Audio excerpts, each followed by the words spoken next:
Paper 81. Development of Modern Civilization. Regardless of the ups and downs of the miscarriage of the plans for world betterment projected in the missions of Caligastia and Adam, the basic organic evolution of the human species continued to carry the races forward in the scale of human progress and racial development. Evolution can be delayed, but it cannot be stopped. The influence of the violet race, though in numbers smaller than had been planned, produced an advance in civilization, which, since the days of Adam, has far exceeded the progress of mankind throughout its entire previous existence of almost 1,000,000 years. 1. The cradle of civilization. For about 35,000 years after the days of Adam, the cradle of civilization was in southwestern Asia, extending from the Nile Valley eastward and slightly to the north across northern Arabia, through Mesopotamia, and on into Turkestan. And climate was the decisive factor in the establishment of civilization in that area. It was the great climatic and geologic changes in northern Africa and western Asia that terminated the early migrations of the Adamites, barring them from Europe by the expanded Mediterranean and diverting the stream of migration north and east into Turkestan. By the time of the completion of these land elevations and associated climatic changes, about 15,000 B.C., civilization had settled down to a worldwide stalemate, except for the cultural ferments and biologic reserves of the Andites still confined by mountains to the east in Asia and by the expanding forests in Europe to the west. Climatic evolution is now about to accomplish what all other efforts had failed to do, that is, to compel Eurasian man to abandon hunting for the more advanced callings of herding and farming. Evolution may be slow, but it is terribly effective. Since slaves were so generally employed by the earlier agriculturalists, the farmer was formerly looked down on by both the hunter and the herder. For ages it was considered menial to till the soil, wherefore the idea that soil toil is a curse, whereas it is the greatest of all blessings. Even in the days of Cain and Abel, the sacrifices of the pastoral life were held in greater esteem than the offerings of agriculture. Man ordinarily evolved into a farmer from a hunter by transition through the era of the herder, and this was also true among the Andites. But more often the evolutionary coercion of climatic necessity would cause whole tribes to pass directly from hunters to successful farmers. But this phenomenon of passing immediately from hunting to agriculture only occurred in those regions where there was a high degree of race mixture with the violet stock. The evolutionary peoples, notably the Chinese, early learned to plant seeds and to cultivate crops through observation of the sprouting of seeds accidentally moistened or which had been put in graves as food for the departed. But throughout Southwest Asia, along the fertile river bottoms and adjacent plains, the Andites were carrying out the improved agricultural techniques inherited from their ancestors, who had made farming and gardening the chief pursuits within the boundaries of the Second Garden. For thousands of years, the descendants of Adam had grown wheat and barley, as improved in the garden, throughout the highlands of the upper border of Mesopotamia. The descendants of Adam and Adamson here met, traded, and socially mingled. It was these enforced changes in living conditions which caused such a large proportion of the human race to become omnivorous in dietetic practice, and the combination of the wheat, rice, and vegetable diet with the flesh of the herds marked a great forward step in the health and vigor of these ancient peoples. 2. The tools of civilization. The growth of culture is predicated upon the development of the tools of civilization, and the tools which man utilized in his ascent from savagery were effective just to the extent that they released manpower for the accomplishment of higher tasks. You who now live amid latter-day scenes of budding culture and beginning progress in social affairs, who actually have some little spare time in which to think about society and civilization, must not overlook the fact that your early ancestors had little or no leisure which could be devoted to thoughtful reflection and social thinking. The first four great advances in human civilization were 1. The taming of fire, 2. The domestication of animals, 3. The enslavement of captives, 4. Private property. While fire, the first great discovery, eventually unlocked the doors of the scientific world, it was of little value in this regard to primitive man. He refused to recognize natural causes as explanations for commonplace phenomena. When asked where fire came from, the simple story of Andon and the flint was soon replaced by the legend of how some Prometheus stole it from heaven. The ancients sought a supernatural explanation for all natural phenomena not within the range of their personal comprehension, and many moderns continue to do this.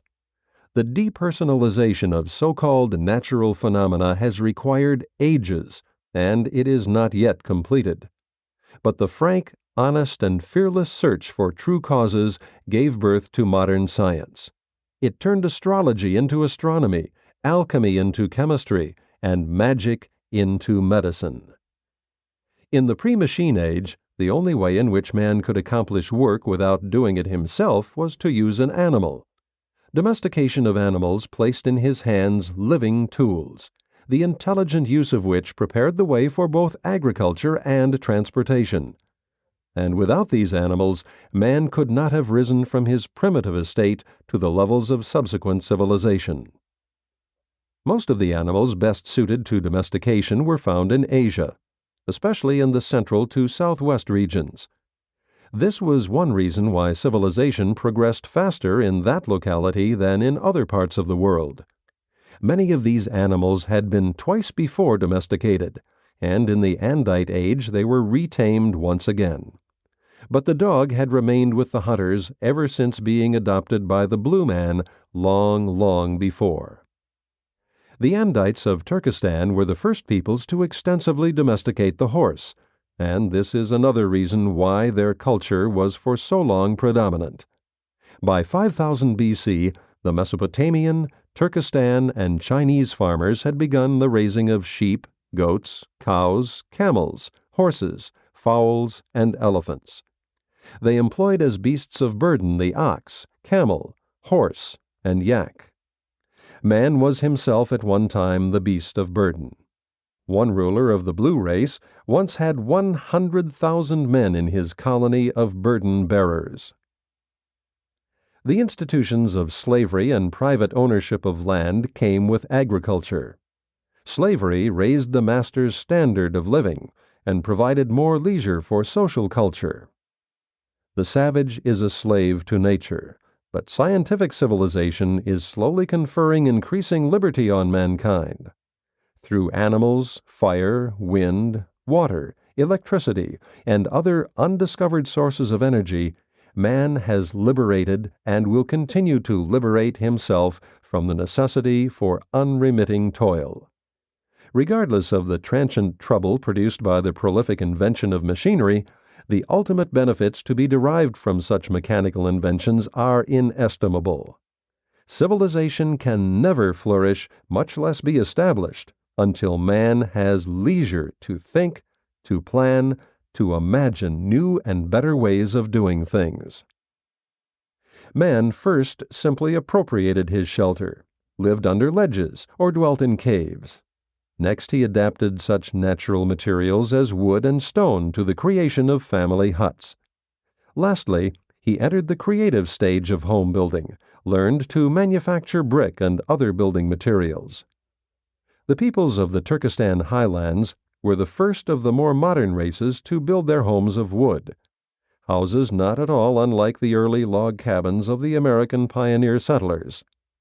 Throughout the plains, human dwellings were made of brick, later on of burned bricks.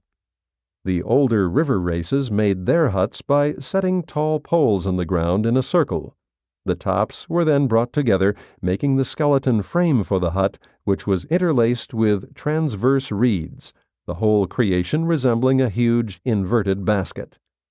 This structure could then be daubed over with clay, and after drying in the sun, would make a very serviceable, weatherproof habitation.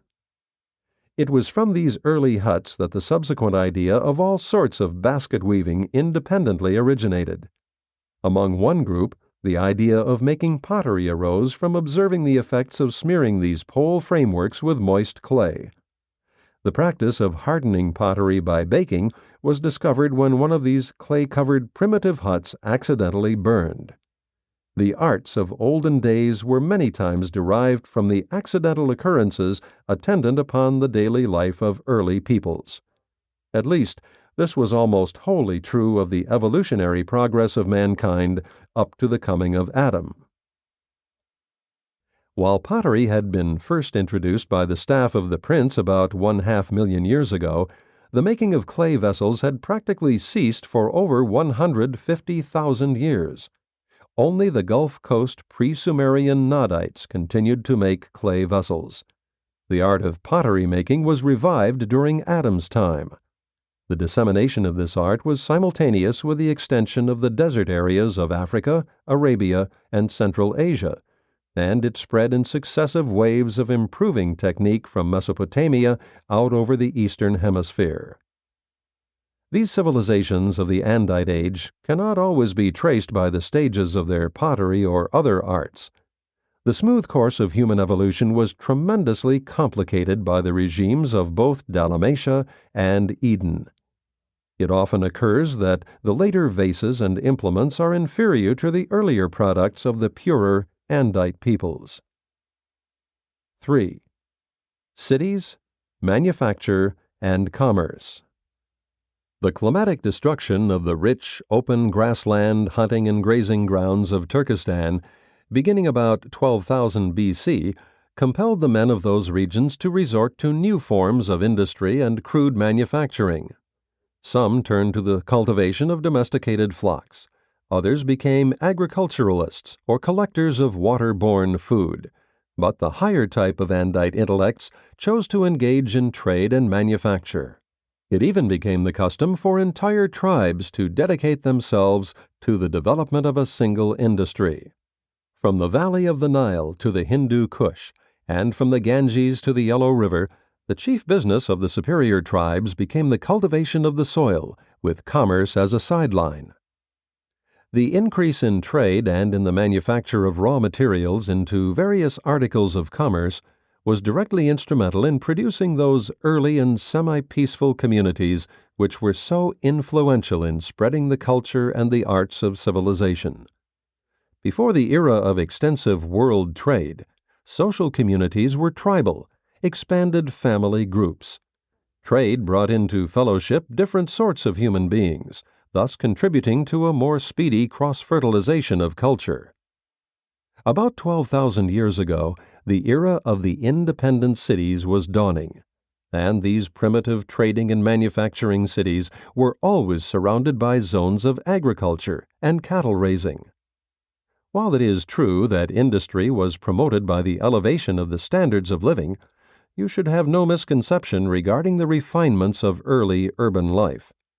The early races were not overly neat and clean, and the average primitive community rose from 1 to 2 feet every 25 years as the result of the mere accumulation of dirt and trash. Certain of these olden cities also rose above the surrounding ground very quickly because their unbaked mud huts were short-lived, and it was the custom to build new dwellings directly on top of the ruins of the old. The widespread use of metals was a feature of this era of the early industrial and trading cities. You have already found a bronze culture in Turkestan dating before 9000 BC, and the Andites early learned to work in iron, gold, and copper as well. But conditions were very different away from the more advanced centers of civilization. There were no distinct periods, such as the Stone, Bronze, and Iron Ages. All three existed at the same time in different localities. Gold was the first metal to be sought by man. It was easy to work, and at first was used only as an ornament. Copper was next employed, but not extensively until it was admixed with tin to make the harder bronze. The discovery of mixing copper and tin to make bronze was made by one of the Adamsonites of Turkestan, whose highland copper mine happened to be located alongside a tin deposit. With the appearance of crude manufacture and beginning industry, commerce quickly became the most potent influence in the spread of cultural civilization. The opening up of the trade channels by land and by sea greatly facilitated travel and the mixing of cultures, as well as the blending of civilizations. By 5000 BC, the horse was in general use throughout civilized and semi-civilized lands. These later races not only had the domesticated horse, but also various sorts of wagons and chariots. Ages before, the wheel had been used, but now vehicles so equipped became universally employed both in commerce and war. The traveling trader and the roving explorer did more to advance historic civilization than all other influences combined.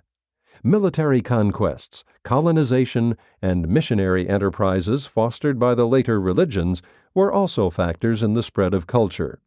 But these were all secondary to the trading relations, which were ever accelerated by the rapidly developing arts and sciences of industry.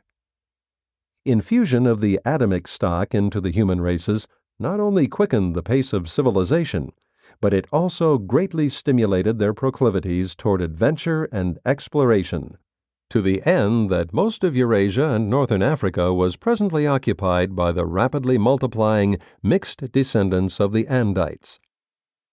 4. The mixed races. As contact is made with the dawn of historic times, all of Eurasia, northern Africa, and the Pacific Islands is overspread with the composite races of mankind. And these races of today have resulted from a blending and reblending of the 5 basic human stocks of Urantia. Each of the Urantia races was identified by certain distinguishing physical characteristics. The Adamites and Nodites were long-headed. The Andinites were broad-headed. The Sangic races were medium-headed, with the yellow and blue men tending to broad-headedness. The blue races, when mixed with the Andinite stock, were decidedly broad-headed. The secondary Sangics were medium to long-headed. Although these skull dimensions are serviceable in deciphering racial origins, the skeleton as a whole is far more dependable. In the early development of the Urantia races, there were originally 5 distinct types of skeletal structure. 1. Andonic, Urantia aborigines. 2. Primary Sangic, red, yellow, and blue. 3. Secondary Sangic, orange, green, and indigo. 4. Nodites, descendants of the Dalmatians. 5. Adamites, the violet race. As these 5 great racial groups extensively intermingled, continual mixture tended to obscure the Andinite type by Sangic hereditary dominance. The Lapps and the Eskimos are blends of Andinite and Sangic blue races. Their skeletal structures come the nearest to preserving the aboriginal Andonic type.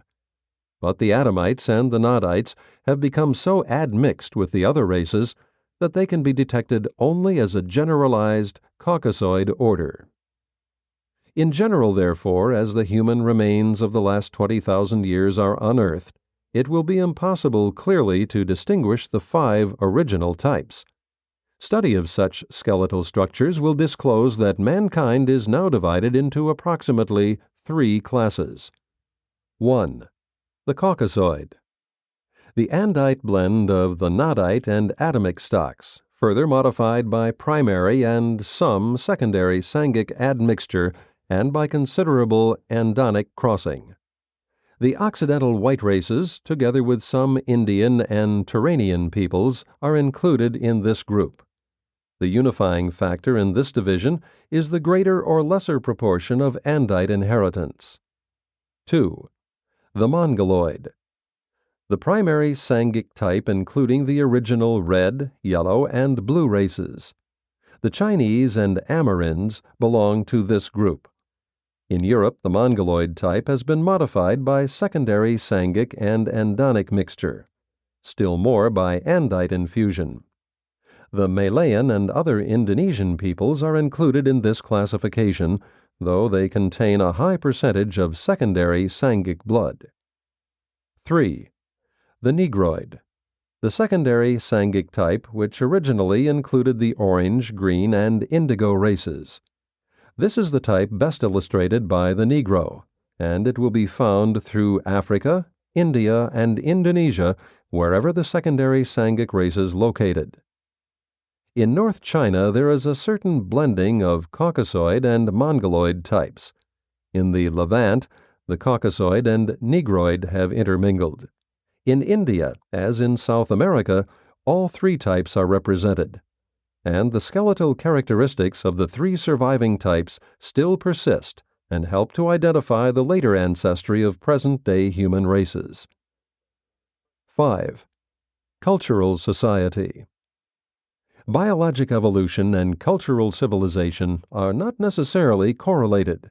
Organic evolution in any age may proceed unhindered in the very midst of cultural decadence. But when lengthy periods of human history are surveyed, it will be observed that eventually evolution and culture become related as cause and effect. Evolution may advance in the absence of culture, but cultural civilization does not flourish without an adequate background of antecedent racial progression. Adam and Eve introduced no art of civilization foreign to the progress of human society, but the Adamic blood did augment the inherent ability of the races and did accelerate the pace of economic development and industrial progression. Adam's bestowal improved the brain power of the races, thereby greatly hastening the processes of natural evolution. Through agriculture, animal domestication, and improved architecture, mankind gradually escaped the worst of the incessant struggle to live and began to cast about to find wherewith to sweeten the process of living. And this was the beginning of the striving for higher and ever higher standards of material comfort. Through manufacture and industry, man is gradually augmenting the pleasure content of mortal life. But cultural society is no great and beneficent club of inherited privilege into which all men are born with free membership and entire equality.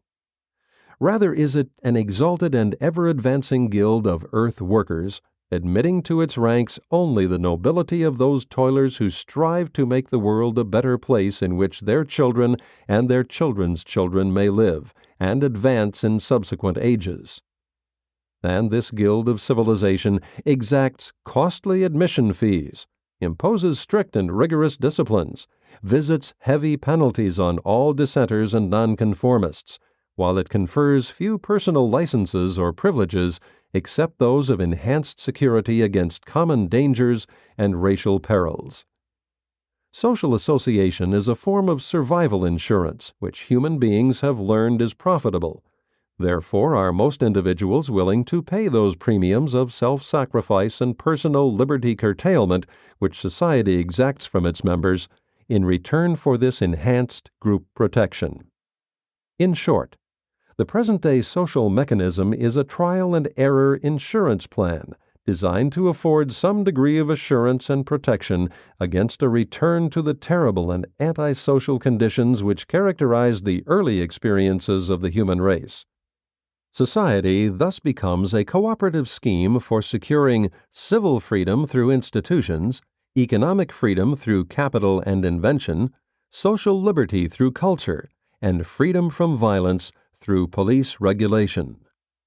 Might does not make right, but it does enforce the commonly recognized rights of each succeeding generation. The prime mission of government is the definition of the right, the just and fair regulation of class differences, and the enforcement of equality of opportunity under the rules of law. Every human right is associated with a social duty.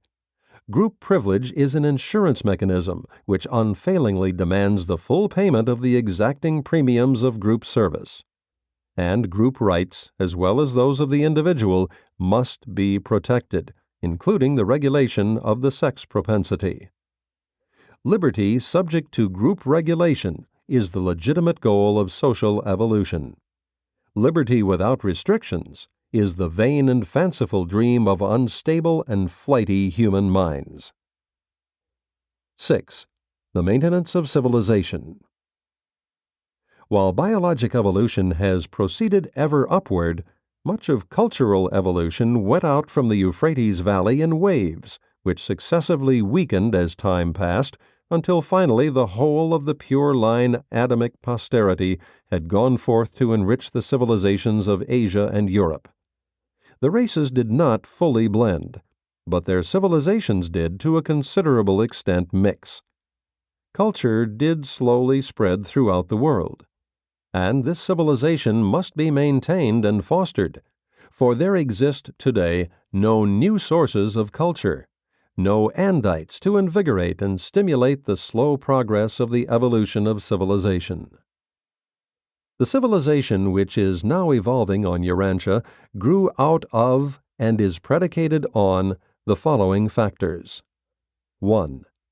Natural circumstances. The nature and extent of a material civilization is in large measure determined by the natural resources available. Climate, weather, and numerous physical conditions are factors in the evolution of culture. At the opening of the Andite era, there were only 2 extensive and fertile open hunting areas in all the world. One was in North America and was overspread by the Amerinds. The other was to the north of Turkestan and was partly occupied by an Andonic yellow race. The decisive factors in the evolution of a superior culture in southwestern Asia were race and climate. The Andites were a great people, but the crucial factor in determining the course of their civilization was the increasing aridity of Iran, Turkestan, and Xinjiang, which forced them to invent and adopt new and advanced methods of wresting a livelihood from their decreasingly fertile lands. The configuration of continents and other land arrangement situations are very influential in determining peace or war. Very few Urantians have ever had such a favorable opportunity for continuous and unmolested development as has been enjoyed by the peoples of North America, protected on practically all sides by vast oceans. 2. Capital goods. Culture is never developed under conditions of poverty. Leisure is essential to the progress of civilization. Individual character of moral and spiritual value may be acquired in the absence of material wealth, but a cultural civilization is only derived from those conditions of material prosperity which foster leisure combined with ambition.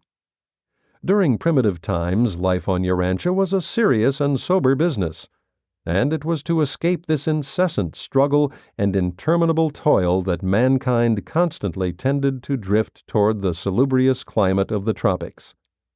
While these warmer zones of habitation afforded some remission from the intense struggle for existence, the races and tribes who thus sought ease seldom utilized their unearned leisure for the advancement of civilization.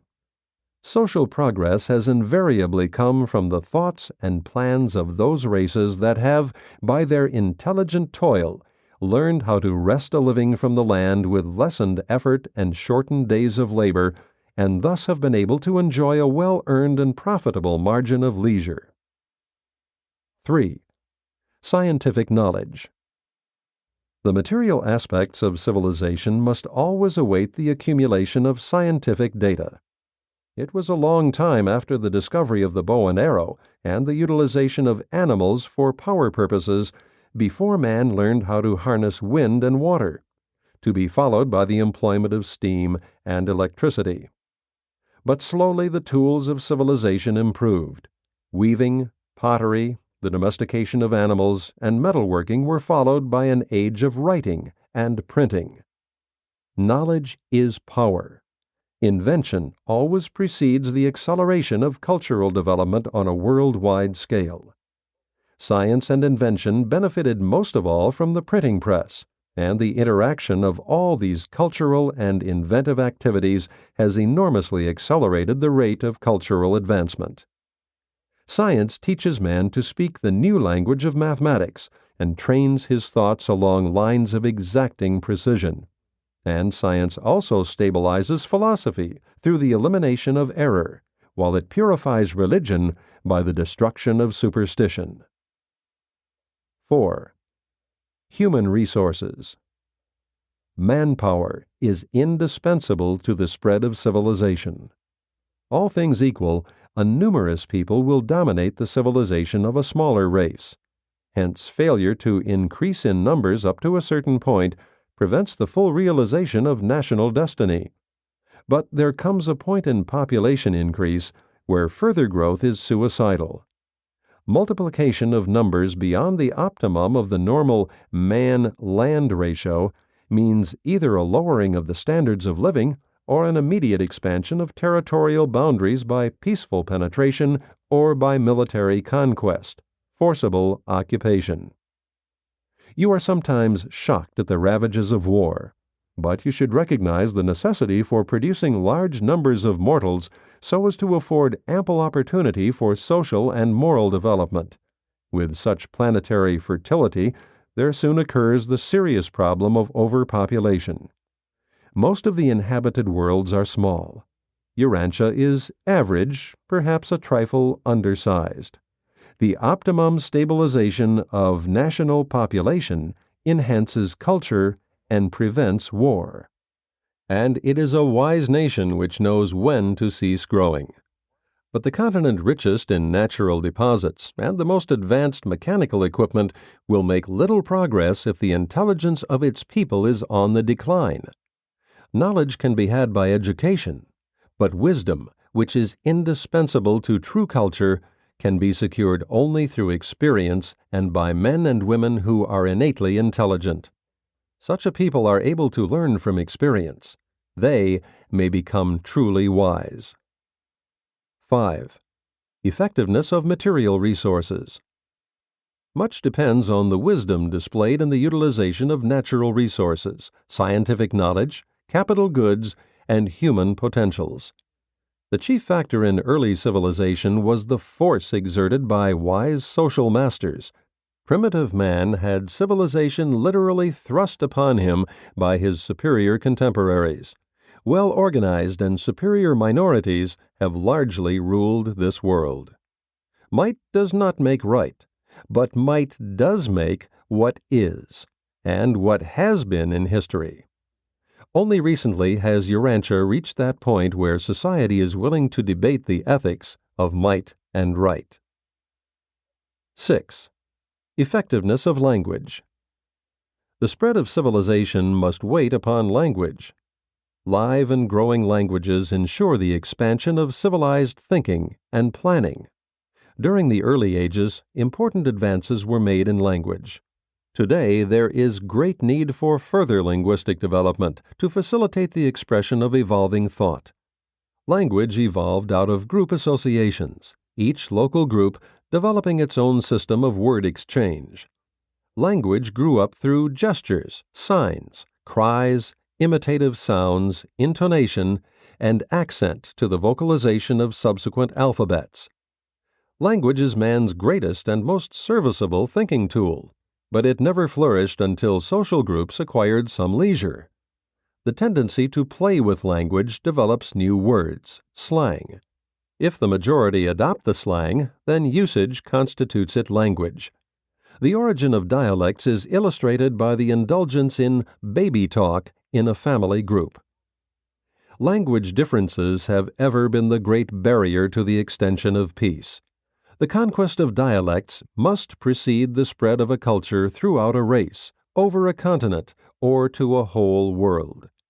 A universal language promotes peace, ensures culture, and augments happiness. Even when the tongues of a world are reduced to a few, the mastery of these by the leading cultural peoples mightily influences the achievement of worldwide peace and prosperity. While very little progress has been made on Urantia toward developing an international language, much has been accomplished by the establishment of international commercial exchange.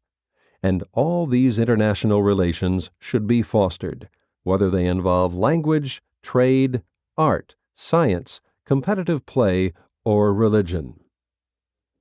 7. Effectiveness of mechanical devices. The progress of civilization is directly related to the development and possession of tools, machines, and channels of distribution. Improved tools, ingenious and efficient machines, determine the survival of contending groups in the arena of advancing civilization. In the early days, the only energy applied to land cultivation was manpower.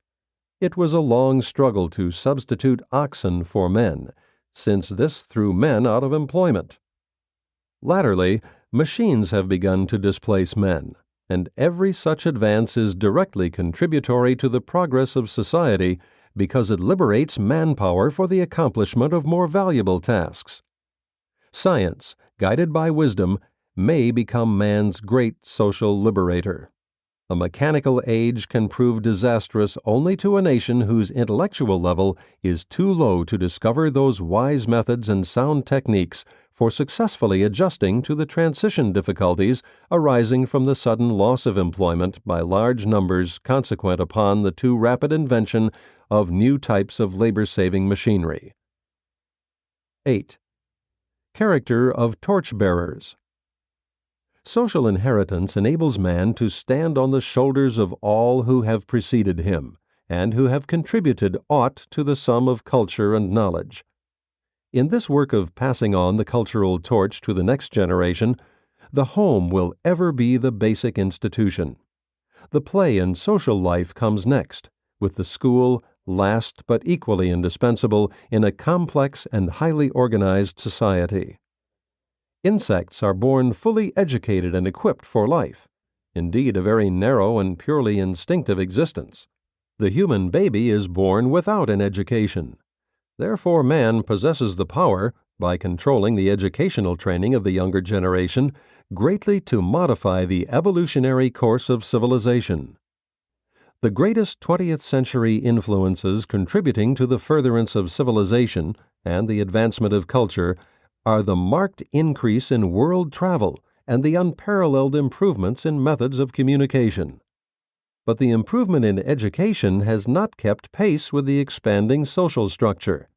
Neither has the modern appreciation of ethics developed in correspondence with growth along more purely intellectual and scientific lines. And modern civilization is at a standstill in spiritual development and the safeguarding of the home institution. 9. The racial ideals. The ideals of one generation carve out the channels of destiny for immediate posterity.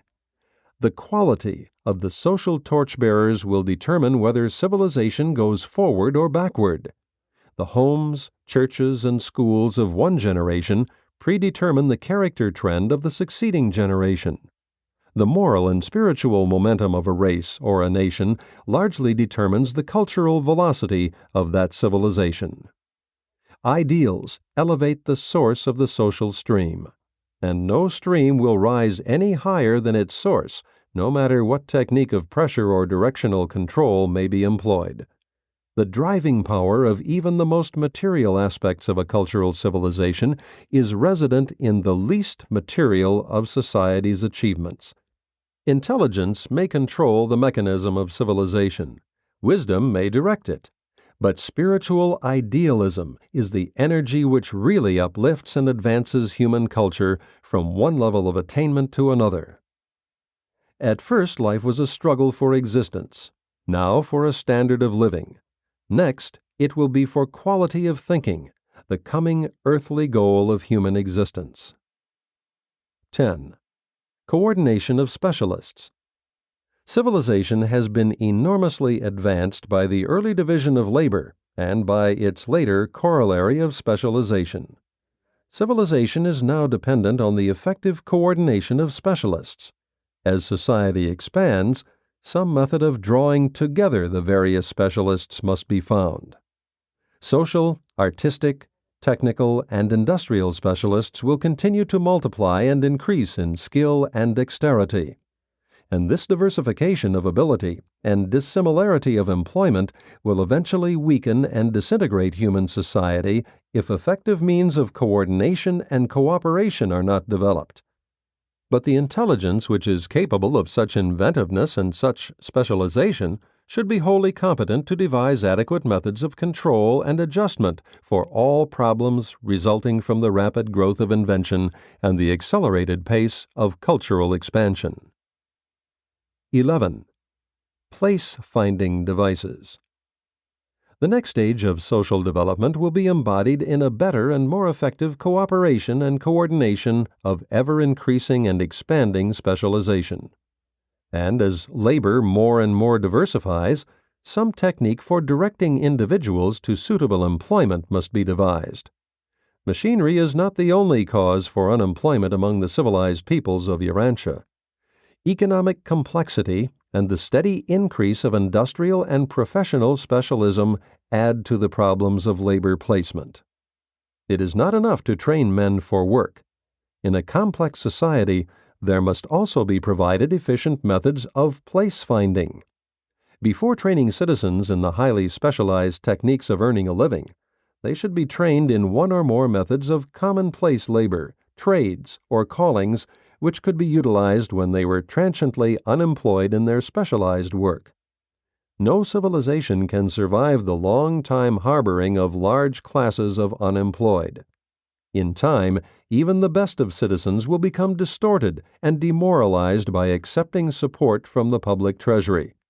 Even private charity becomes pernicious when long extended to able-bodied citizens. Such a highly specialized society will not take kindly to the ancient communal and feudal practices of olden peoples. True, many common services can be acceptably and profitably socialized, but highly trained and ultra-specialized human beings can best be managed by some technique of intelligent cooperation. Modernized coordination and fraternal regulation will be productive of longer-lived cooperation than will the older and more primitive methods of communism or dictatorial regulative institutions based on force. 12. The willingness to cooperate. One of the great hindrances to the progress of human society is the conflict between the interests and welfare of the larger, more socialized human groups and of the smaller, contrary-minded, asocial associations of mankind, not to mention anti-socially minded single individuals.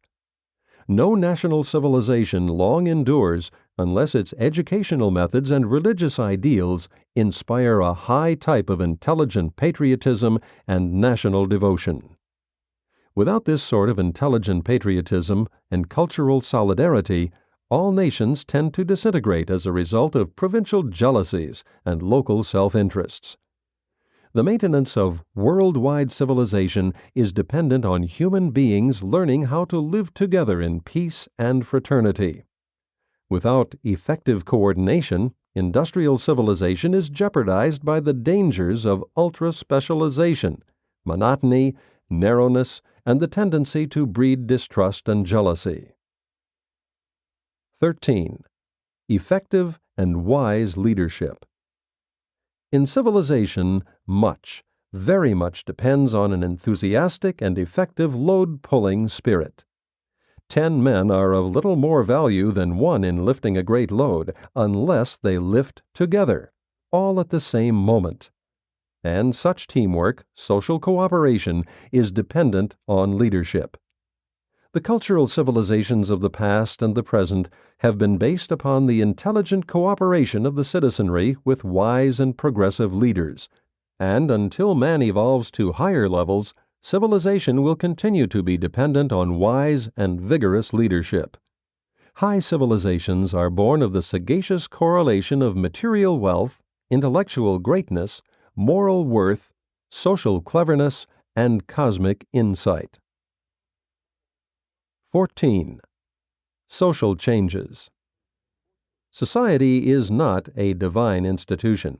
It is a phenomenon of progressive evolution, and advancing civilization is always delayed when its leaders are slow in making those changes in the social organization which are essential to keeping pace with the scientific developments of the age.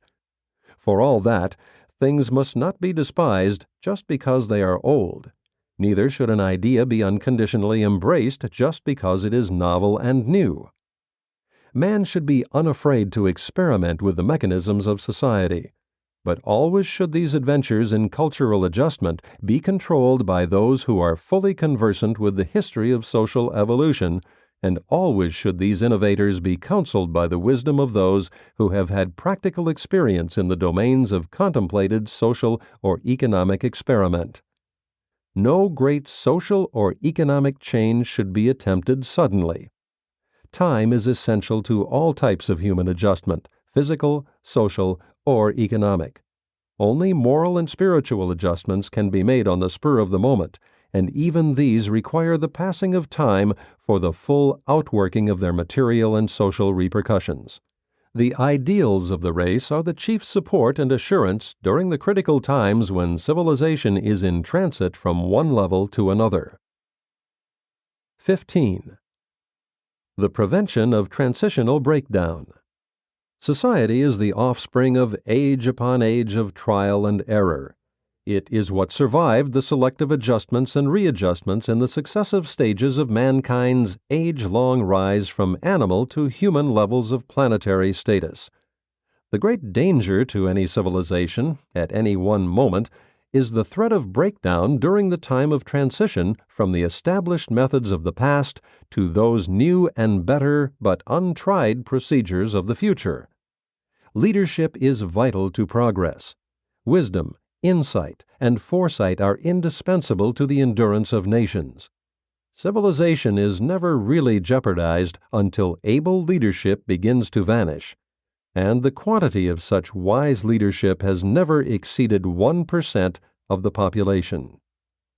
And it was by these rungs on the evolutionary ladder that civilization climbed to that place where those mighty influences could be initiated which have culminated in the rapidly expanding culture of the 20th century. And only by adherence to these essentials can man hope to maintain his present-day civilizations while providing for their continued development and certain survival. This is the gist of the long struggle of the peoples of Earth to establish civilization since the age of Adam. Present-day culture is the net result of this strenuous evolution. Before the discovery of printing, progress was relatively slow, since one generation could not so rapidly benefit from the achievements of its predecessors. But now human society is plunging forward under the force of the accumulated momentum of all the ages through which civilization has struggled. Sponsored by an Archangel of Nebadon.